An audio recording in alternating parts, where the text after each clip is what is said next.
सुबह का सुप्रभात। मैं पंकज जैन, सहायक प्राध्यापक विधि, BCS शासकीय स्नातकोत्तर महाविद्यालय धमतरी छत्तीसगढ़। आज मैं विधि भाग 3 द्वितीय सेमेस्टर के छात्र छात्राओं को उनके पाठ्यक्रम दीवानी प्रक्रिया संहिता के अंतर्गत एक महत्वपूर्ण टॉपिक आज्ञप्ति डिक्री के बारे में प्रकाश डालना चाहूँगा।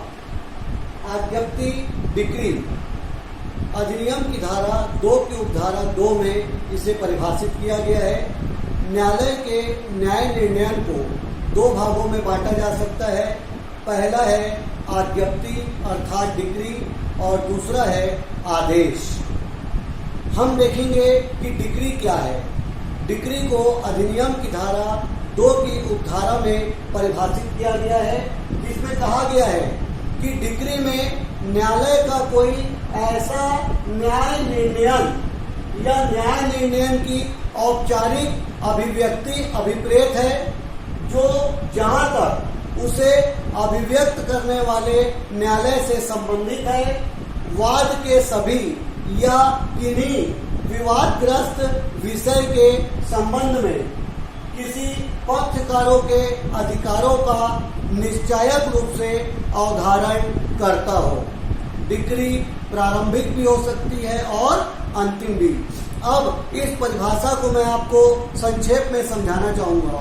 डिक्री में न्यायालय के न्याय निर्णय की औपचारिक अभिव्यक्ति अर्थात न्यायालय किसी मामले के न्याय निर्णय मामले को सुनकर उसको औपचारिक रूप से व्यक्त करता है, जिसमें अभिव्यक्त करने वाले न्यायालय मतलब जिस न्यायालय के द्वारा मामले को सुना जाता है वह उस मामले को सुनकर अपना न्याय निर्णय देता है, जिसमें वाद के सभी या किन्हीं विवादग्रस्त विषय। डिक्री में या तो वाद के समस्त या किन्हीं वादग्रस्त विषय जिसके बारे में पक्षकारों के अधिकारों का निश्चयक रूप से अवधारण किया जाता है। ध्यान रहे, डिक्री प्रारंभिक भी हो सकती है और डिक्री अंतिम भी हो सकती है। डिक्री में 2 चीजें शामिल है। वाद पत्र का नामंजूर करना, धारा 2 की उपधारा 2 में जो बताया गया है कि डिक्री में वाद पत्र को जब नामंजूर किया जाता है तो वो भी डिक्री की परिभाषा में आता है। और दूसरा, धारा 144 के अंतर्गत यदि किसी प्रश्न का अवधारण किया जाता है तो वो भी डिक्री की परिभाषा में ही आता है। धारा 2 की उपधारा 2 में बताया गया है कि डिक्री में क्या क्या शामिल नहीं होगा। पहला, ऐसा कोई न्याय निर्णय जिसकी अपील आदेश की अपील की तरह होती है वो डिक्री की परिभाषा में नहीं आएगा। और दूसरा, व्यतिक्रम के कारण, किसी चूक के कारण कोई खारिज करने का आदेश डिक्री की परिभाषा में सम्मिलित नहीं होगा।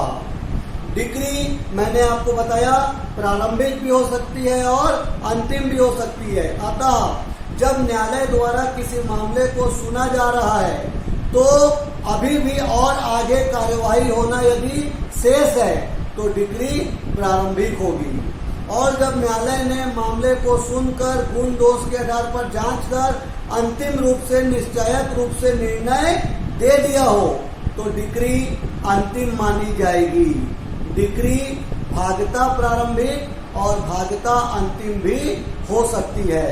इस प्रकार अधिनियम की धारा 2 की उपधारा 2 में बताया गया कि डिक्री न्यायालय का एक ऐसा न्याय निर्णय है जो वाद के सभी या उनमें से किन्हीं विषय को जिसके अधीन पक्षकारों के अधिकारों का निश्चयक रूप से अवधारण किया जाता है। डिक्री प्रारंभिक और अंतिम या भागता प्रारंभिक और भागता अंतिम हो सकती है। इन परिभाषा के आधार पर हम डिक्री के निम्नलिखित तत्वों पर प्रकाश डालेंगे। पहला, न्याय निर्णय एडजुडिकेशन। डिक्री में न्यायालय द्वारा किसी मामले पर न्याय निर्णय किया जाता है, अर्थात जब कोई मामला न्यायालय के सामने आता है तो न्यायालय मामले को सुनकर उस पर न्याय निर्णय करती है। न्याय निर्णय मतलब मामले की न्यायिक अभिव्यक्ति से है, अर्थात किसी प्रशासनिक अधिकारी द्वारा दिया गया निर्णय डिक्री नहीं है, क्योंकि उसकी प्रकृति न्यायिक नहीं है। डिक्री किसी न्यायालय के द्वारा दिया जाता है, अतः डिक्री में न्यायालय द्वारा न्याय निर्णय किया जाना चाहिए। दूसरा, वाद सूट। डिक्री तब तक न्यायालय नहीं दे सकता जब तक कोई वाद न्यायालय में दाखिल ना हो। सबसे पहले जो पक्षकार किन्हीं वाद हेतु पर यदि उपचार की मांग करता है तो सबसे पहले न्यायालय में वाद दाखिल करेगा, जो वाद पत्र के प्रस्तुतिकरण के द्वारा ही संभव है। कतिपय परिस्थिति में आवेदन पत्र को ही वाद पत्र मान लिया जाता है। अतः डिक्री के लिए दूसरी महत्वपूर्ण शर्त है कि पक्षकार के द्वारा या वादी के द्वारा न्यायालय में वाद दाखिल किया जाना चाहिए, ताकि न्यायालय उस पर न्याय निर्णय कर सके। तीसरा, वाद के सभी या किन्हीं विवादग्रस्त विषय। डिक्री में या तो वाद के समस्त या उनमें से किन्हीं वादग्रस्त विषय का न्यायालय द्वारा अवधारण किया जाता है, जिसमें पक्षकारों के अधिकारों का अवधारण होता है। न्यायालय या तो वाद के समस्त या उनमें से किन्हीं विवादग्रस्त विषय के बारे में न्यायालय अपना निर्णय देता है और पक्षकारों के अधिकारों का अवधारण करता है। चौथा, निश्चायक अवधारण, कंक्लूसिव डिटर्मिनेशन। निश्चायक अवधारण, इसका मतलब है जब मामला न्यायालय के पास आता है तो न्यायालय मामले को गुण दोष के आधार पर सुनता है और उसका निश्चायक रूप से अवधारण करता है, मतलब मामले को अंतमिता प्रदान करता है, निश्चितता प्रदान करता है। अर्थात जब मामले न्यायालय के पास आता है तो न्यायालय मामले को सुनता है, गुण दोष के आधार पर जांचता है और न्यायालय मामले को अंतिम रूप प्रदान करता है, अर्थात उसका निश्चायक रूप से अवधारण करता है। पांचवा, औपचारिक अभिव्यक्ति, फॉर्मल एक्सप्रेशन। औपचारिक अभिव्यक्ति, जब न्यायालय डिक्री पारित करता है तो केवल औपचारिक रूप से उसकी घोषणा करता है। इसमें न्यायालय केवल घोषणा करता है कि मामले का अंतिम रूप से निर्णय हो गया है। अतः डिक्री में न्यायालय के द्वारा केवल औपचारिक रूप से घोषणा की जाती है, उसे अभिव्यक्त किया जाता है। इस प्रकार डिक्री में उपरोक्त सभी तत्व पाए जाते हैं। पहला, न्यायालय द्वारा न्याय निर्णय। दूसरा, वाद दाखिल होना, या तो सभी मामले या उनमें से किन्हीं विवादग्रस्त मामले का निर्धारण, निश्चायक अवधारण और पांचवा, औपचारिक रूप से अभिव्यक्त करना। अब हम देखेंगे कि डिक्री में क्या क्या शामिल है। पहला, ऐसा आदेश जो वाद का उपशमन करे। मतलब मैंने आपको बताया कि डिक्री और आदेश अलग अलग है। न्याय निर्णय दो तरह का होता है, एक डिक्री और दूसरा आदेश।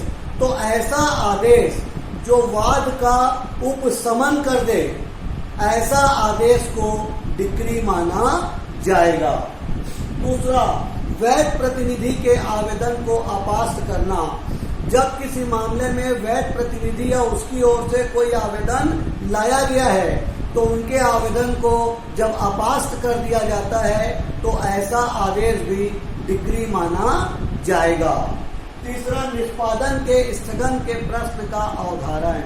जब कोई निष्पादन के स्थगन का प्रश्न लाया जाता है और जब किसी निष्पादन कार्यवाही के स्थगन के प्रश्न का न्यायालय के द्वारा निर्णय कर या निश्चायक रूप से अवधारण कर दिया जाता है तो ऐसा आदेश भी डिक्री माना जाता है।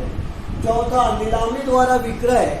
जब कोई विक्रय नीलाम के द्वारा होता है, ऑक्शन, नीलामी के द्वारा जब कोई विक्रय होता है तो ऐसे विक्रय को अपास्त जब किया जाता है तो ऐसे विक्रय के अपास्त करने का आदेश भी डिक्री की परिभाषा में आता है। समझौते के अंतर्गत पारित आदेश।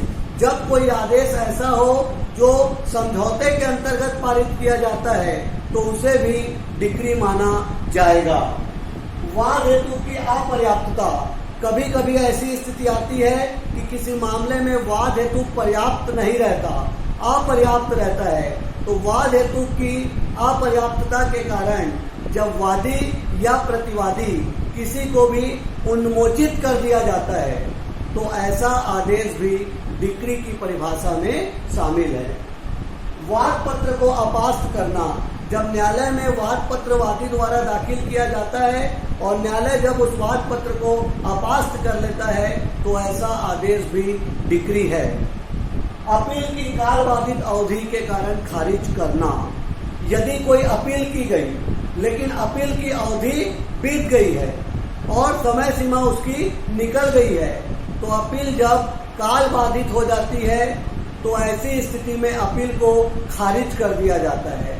तो अपील के काल बाधित होने पर उसको खारिज कर दिया जाता है तो ऐसा आदेश भी डिक्री माना जाएगा। और वाद या अपील का साक्ष्य के अभाव में खारिज, जब कोई वाद दाखिल किया गया है या कोई अपील दाखिल की गई है तो इसमें एविडेंस का होना जरूरी है, साक्ष्य का होना जरूरी है। यदि कोई वाद दाखिल किया गया या अपील दायर की गई लेकिन कोई साक्ष्य ही नहीं है, आपका साक्ष्य मजबूत नहीं है या उसमें साक्ष्य की कमी है, तो ऐसी स्थिति में ऐसे अपील या वाद को यदि खारिज कर दिया जाए तो खारिज करने का आदेश भी डिक्री माना जाएगा। अंतिम डिक्री के आवेदन पत्र को खारिज करना, जब अंतिम डिक्री के लिए कोई आवेदन पत्र दाखिल किया गया है और उसे भी यदि न्यायालय खारिज कर देता है तो ऐसा आदेश भी डिक्री माना जाएगा। इस प्रकार अधिनियम की धारा 2 की उपधारा 2 में डिक्री अर्थात आज्ञप्ति को परिभाषित किया गया है और बताया गया है कि डिक्री न्यायालय का एक प्रकार का औपचारिक अभिव्यक्ति है जो वाद के या तो सभी या उनमें से किन्हीं विवादग्रस्त विषय के विषय में पक्षकारों के अधिकारों का अंतिम रूप से निर्धारण करता हो। इसमें वाद पत्र का नामंजूर करना और धारा 144 के अंतर्गत किसी प्रश्न का उदाहरण आता है। डिक्री प्रारंभिक भी हो सकती है और अंतिम भी हो सकती है, लेकिन डिक्री में नहीं आता ऐसा निर्णय जिसकी अपील आदेश की अपील की तरह होती है और दूसरा व्यतिक्रम के लिए खारिज करने का आदेश डिक्री की परिभाषा में नहीं आता।